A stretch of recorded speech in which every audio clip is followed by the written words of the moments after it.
Yeah, you're welcome to today's edition of Trends on KDM. And there's an issue of protest going on in Ghana concerning the illegal miners that are spoiling our waters. Now, some people have been detained in Accra for some days, not some days, weeks now. I mean, we are going to the third week, and some people are still have been detained in Accra for protesting against Galamsey. Allegedly, these people were actually protesting without really being verified by the police that the protest that they were going to hold was actually legal. So on the grounds of illegal protest that they've been arrested, and some have been charged with various charges for actually doing some things that the police would tag as an inappropriate act, right?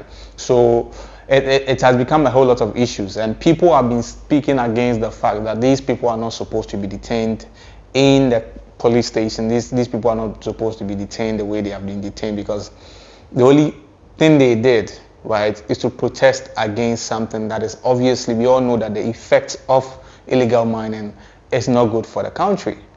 So if these people are actually protesting for this cause, why have they been arrested now?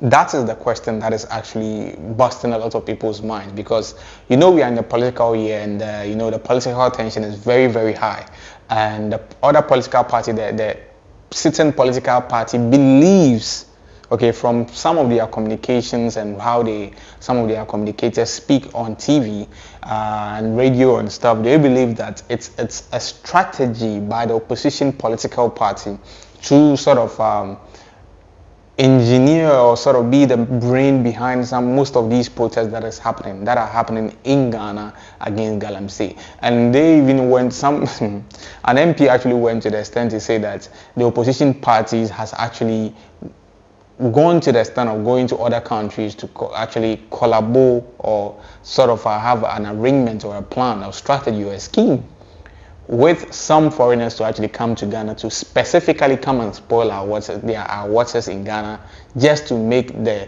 sitting government infamous.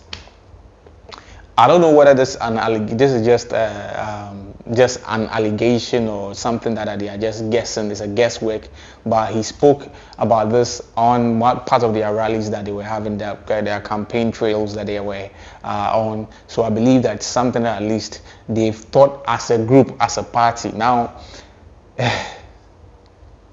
it's difficult, because if that's their mindset, they are in power, they are having all the resources, they are having access to the police, they are having access to the security services.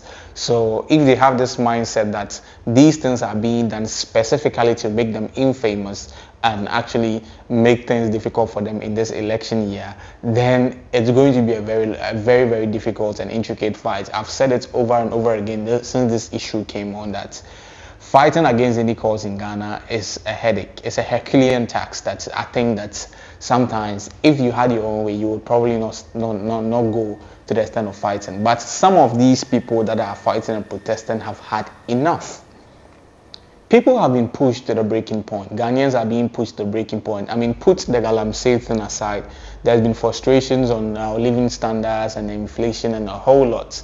And these people are hungry. These are hungry people, and a hungry person is an angry man.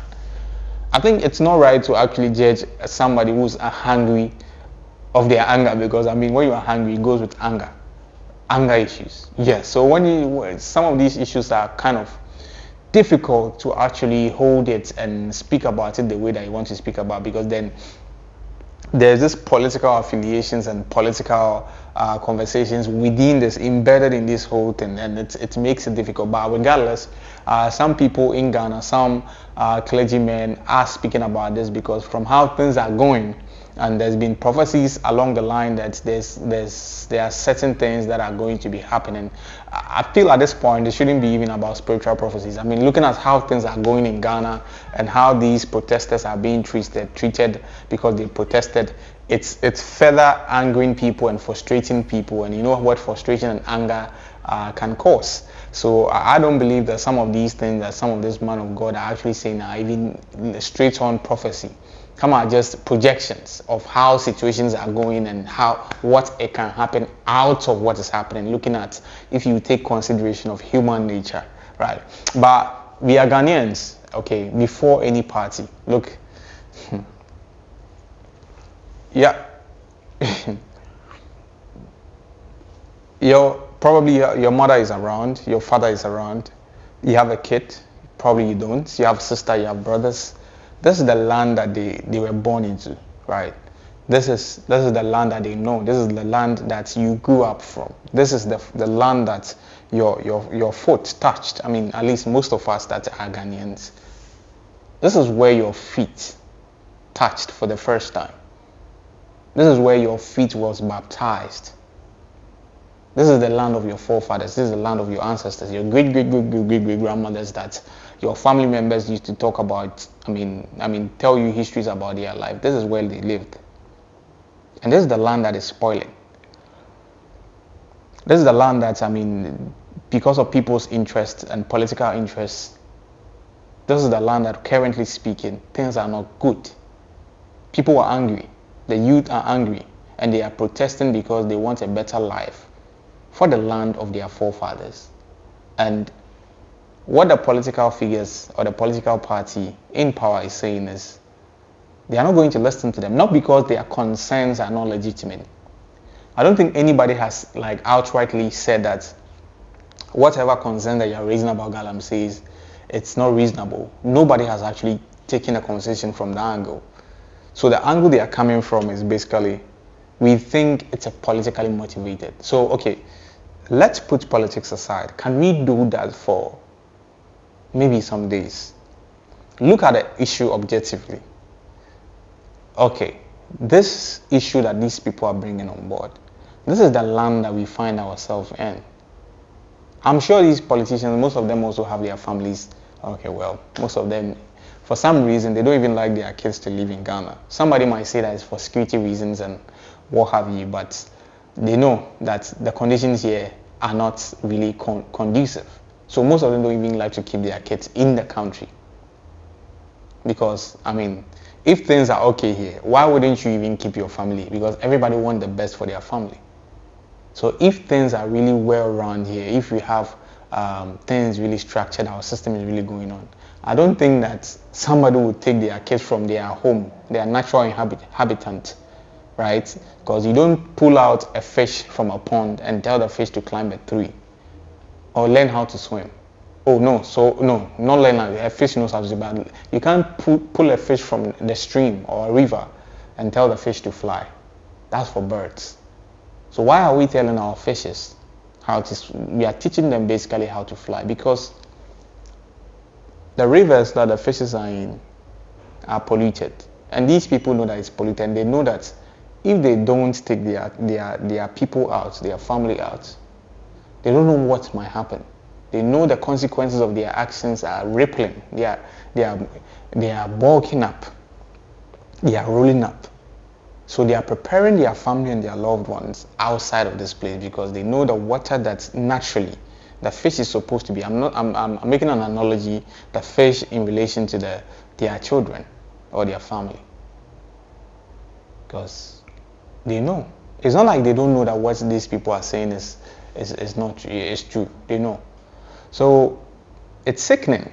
Charlie, it's a terrible headache when you think about this thing, because these things have made clergymen actually coming in and speaking their minds. And some of the clergymen, most of them are not party. They are not party affiliated. These are religious men that are actually speaking based on the plight of Ghanaians, and because they are also leaders of a group, like let's say leaders of a town, leaders of an organization, right? A religious body, and these are people that are speaking against this. So are our leaders going to say that these people are also politically motivated? We were in this country when we were speaking about the fact that our stadiums in this country were mismanaged, and the grasses there are not good, and they are being poorly managed, and they are being given out for shows without really being maintained well. And they told us point blank that some of these things are, as usual, politically motivated. Until Ghana played their last match, and the coach for Angola, I'm not sure of who will play against. The coach actually came in. The coach clearly said that for a country like a footballing country like Ghana, he believes that we deserve better pitches and better stadiums. Now this is not. That wasn't even a Ghanaian that we say that he's politically affiliated. So right now, as I'm talking to you, CAF has taken Ghana. We can't play our home matches because our stadiums are horrible. But we have leaders that are using project money for other projects that they believe that it's of value to them per their own estimation. And there's nothing that anybody can say that it will make them change their mind. Nobody knows whether it's ego or it's just plain, I don't know how to call it. So all these things that are happening in this country, I don't know what is going to turn out to, but it's not looking good because we are in the election year. And I am very happy that at least these clergymen are adding their voices to some of these protests, and why the government or the police should release some of these protesters that have been detained. And last time too, there was an awards night that happened that the president of the Ghana Journalists Association also spoke about this whole thing whilst he was giving a speech. I mean, Nana Akufo-Addo was there, but he had to say what he had to say. I could clearly say from what he was saying that he was very uncomfortable saying what he was saying, but at that point, it wasn't about comfort. It was about there are things to be addressed, and it has to be addressed. And now, right now in Ghana, it has become very difficult for you to even speak the truth. And people that actually have a lot to say can't even speak, because if you are not careful. So that's what is happening with regards to issues of protest currently. That's the update with the protest that's going on. There's also another protest that's been scheduled to 3rd October that is happening in Accra, also against the same thing. And I pray that I hope that whoever is going to, or the partakers of this protest are going to really make sure that they don't do anything crazy, because you don't want to hear any foul news on the news or anything like that. If I want to come and sit here, I want to speak about the fact that we've seen progress in whatever we are speaking about. I don't want to hear any news, bro. If you want to go out to protest, go out to protest peacefully, because the other side is also charged, and if you are not careful, you might be part of the statistics. Okay, so I'll end today's edition of Trends on KDM here. My name remains Donald, and not Trump. I'll see you on the other side. Peace.